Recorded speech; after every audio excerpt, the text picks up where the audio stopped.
So let's break it down. Let me give you the story. So the story goes like this. A couple's at the gate at the airport. They get on the loudspeaker.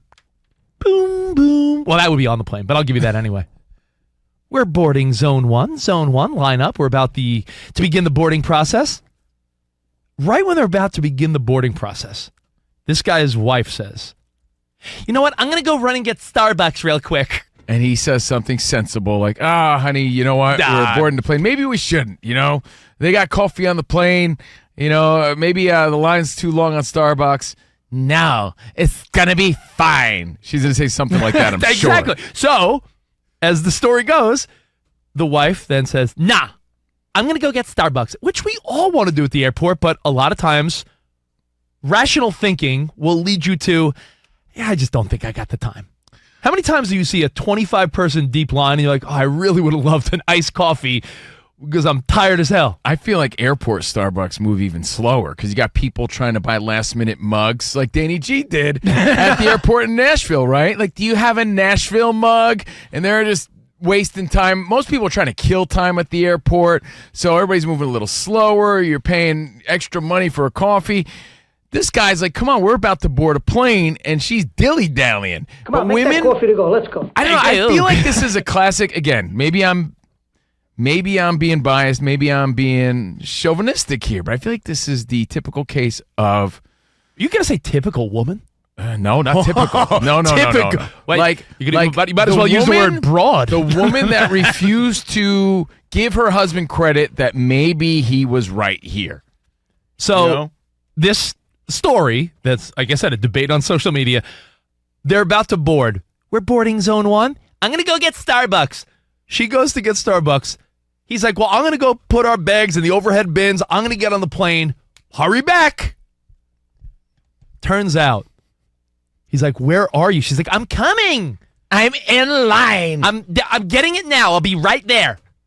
He's like, they're about to close the door. They closed the plane she probably door. Hit him with, you're so annoying. She probably did. He's like, no, I'm telling you. Get over here. She gets up to the front desk and like, I'm sorry, ma'am. We closed the boarding door. The plane door is shut. This guy's on the plane. And his wife's still at the airport. I feel more bad for this guy because now he's feeling like he did something wrong. Oh, man, she's going to hate me. Yeah. She's going to kill me. Like he did anything. Oh, God, she's going to be mad at me because they locked her out. Like he has any say on that, and he knows that he's going to get the wrath of her anger later on. Like, how could you leave without me? Now, the plane leaves. She's left at the airport. And it becomes an online debate of, well, who's right and who's wrong? How could he leave her there? But yet he did say, hey, don't get coffee now. She thought she'd make it back on time because she seems to know it all. And I'm team dude. Team dude. You're team dude. I'm team dude. I'm team dude. Can we isolate that? Thank please you. Don't. Ricky, put that in the new intro. I'm team dude. I am. He's such a rockin' dude. You know what, though? I think it's so clear that the guy's in the right here, yet so many people say, no, he's in the wrong. The woman's right. He should have waited for her, blah, blah, blah. I don't see it any other way than she's a pain in the ass. That's honestly, that's the nice way of putting it. I'll tell you Sounds what. like he's with a pain in the ass, and she should be left there forever. When I don't check a bag, my urge is to be, whatever zone I'm in, zone 2, I want to be the first one because if you don't check a bag and you're with the whole idea of, I'm bringing a carry-on, you don't ever want to be that person that has to check their carry-on. No. 'Cause that's the whole point of why no. It's the whole point of why you went with a carry-on anyway. Yeah. So I'm annoyingly that guy that's sort of hovering around the gate. All right, group 3, I'm boom, Let's right go. there. So if you're saying this guy should have waited for his wife or his girlfriend, then they're also sacrificing maybe they don't have bag space. Like, you want to get on that plane. So, and by the way, news break to this woman or any woman who agrees with this woman. The world, this guy's life, his travel plans, Southwest, the airline, whatever it was, doesn't revolve around you and your coffee. That Give is me true. a break. And that's the vibe I'm getting from that sort of mentality. Right. Like, no, I'm going because I want my coffee and I'm going to do what I want. yeah, our buddy Terry was saying that. He was saying that everyone lives in a world where you think things like a lot of people think the world revolves around They're them. not going to leave without you. They won't leave me. Right.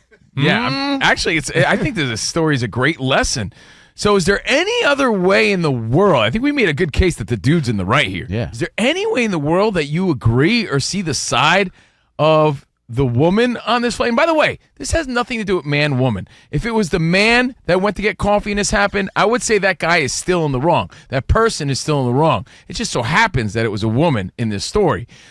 So let that be clear. Is there any way where that person's in the right? Because I think not. Let's go to a reasonable guy.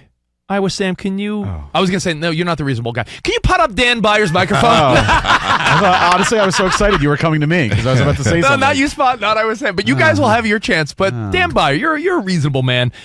Would you get on the plane without your wife? Would you tell her, no coffee, honey? Come on, we got to go. Like, who's in the right here? I would have to wait. I feel I would have to wait because of the scenario that you mentioned. Yeah. I do not. You don't want to be in row 17C. Like, where are you? Yeah, but in his defense too, he doesn't think that she's gonna miss the flight. He's just like, well, I'm gonna get on and get our seats situated, right? He in his mind is doing the right thing. Two birds He's with not one saying, stone, right? Yeah. Any reasonable individual would say they serve coffee on the plane. Right. First of all. Yeah, but then it I sounds know like you need you're a demanding man. Like, Starbucks. Pretty gross coffee on the plane, though. But not every airline has In her coffee. defense, the lines at a coffee spot in the airport are never long. They're never. Well, they're never long. Yeah, never at all. Never. There's never a line.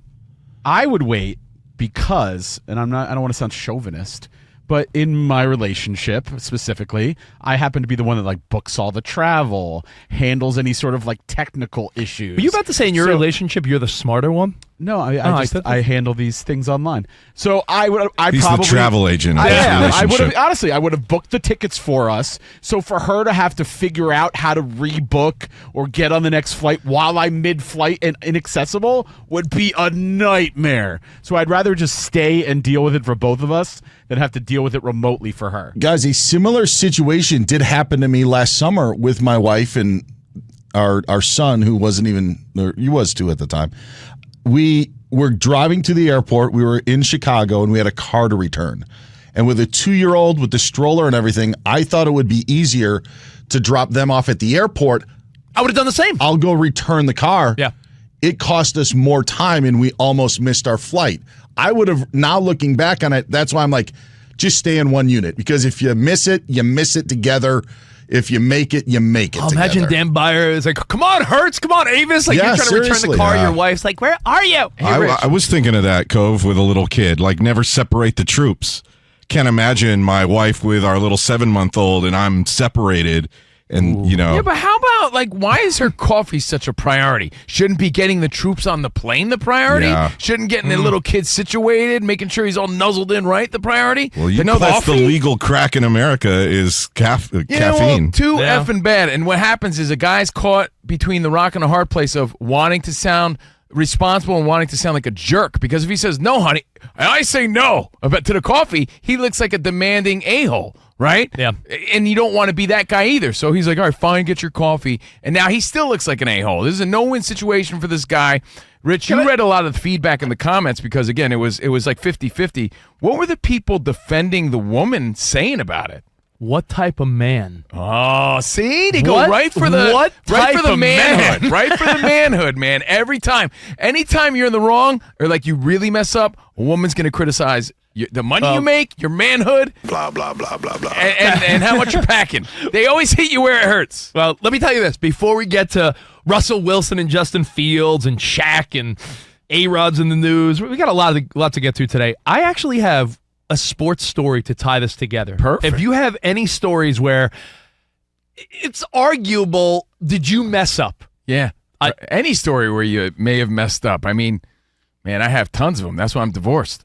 It's true. Can I take you back? I mean, where do you want to start? I have so many I wouldn't even know which one stood out to you. Remember that time I burnt the taco meat and they said I was the dumbest guy? My ex was so mad at me because I burnt the taco meat. That's a little example. Like his wife's like, his ex-wife said, just watch the stove for a few minutes while I have to. I think I was watching the Yankees instead. And all of a sudden there's almost a fire in his kitchen. Yeah. Oh, I forgot. But dude, you would have thought it was the biggest deal that ever was. But right? I have a good sports-related one. The year was 2006. Okay. I remember that because very few years have the New York Mets made the playoffs. I was at Old Shea Stadium.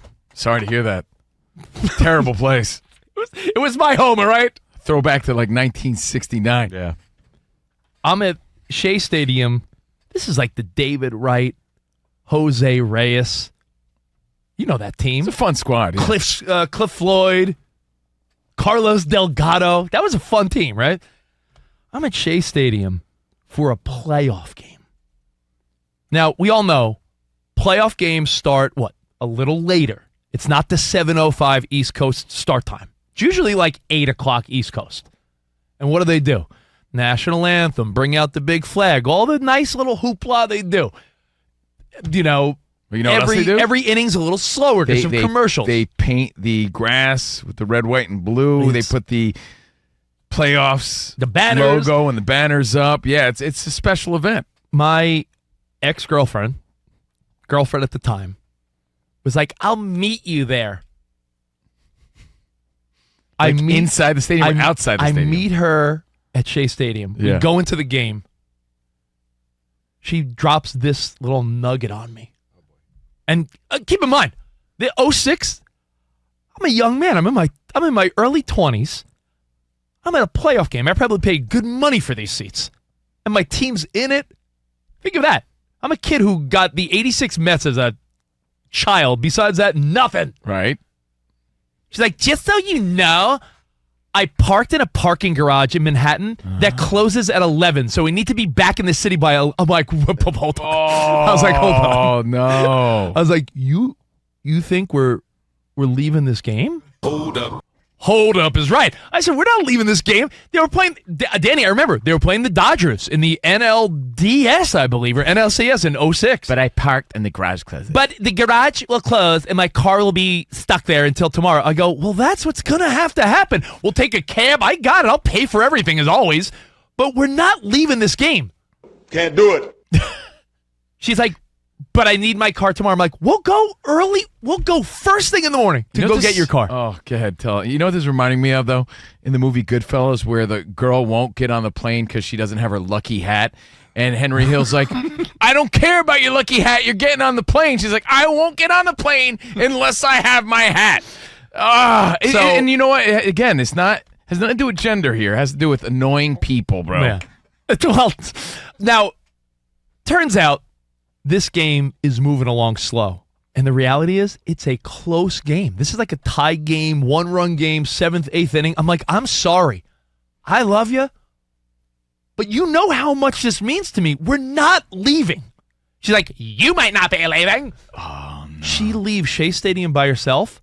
And to her friends and family, she paints a picture that I dropped her in the hood or something. I was like, Queens, you're in Flushing, Queens, taking a subway 10 minutes into Manhattan by yourself. She made it seem like I abandoned her and I'm the worst guy on planet Earth. And I tell you what, I don't know if I ever recovered in that relationship from that story. Some people love to paint stories to make them look better, you look terrible. I have a classic one. I have in my previous life, right? If you were to talk to my ex, she always says that she drove herself to the hospital when she was giving birth. And that makes it seem like I was nowhere to be found. She was in labor. What, you were out gambling? With whores? What were you doing? Now, the truth is, yes, she drove herself. But I was in the passenger seat. It was a C-section. She knew the way to the airport. She makes it sound she like wanted to drive. She makes it sound like her water broke and you were nowhere to be seen. Meanwhile, but isn't that a huge difference? Like I've heard her say that to other people. I drove myself to even my daughter said, Mom said she drove herself to the airport when she was, and I'm like, yeah, but I was there. Like what? You still should have driven. But she insisted. Look, I'm from Jersey. I didn't know my way to Cedar Sinai. He's a bad driver too. This is pre-GPS. Did you guys stop on the way there and she pumped the gas? No. Yeah, according to her, yes, probably. Yeah. You know, so yeah, this woman is probably painting the picture of, and you believe all I wanted was a coffee. And he wouldn't let me, but I was like, I want a coffee. So I went. And would you believe he left me there? He got on the plane and left me there. So and that's not what happened. You shouldn't have gotten a coffee in the first place.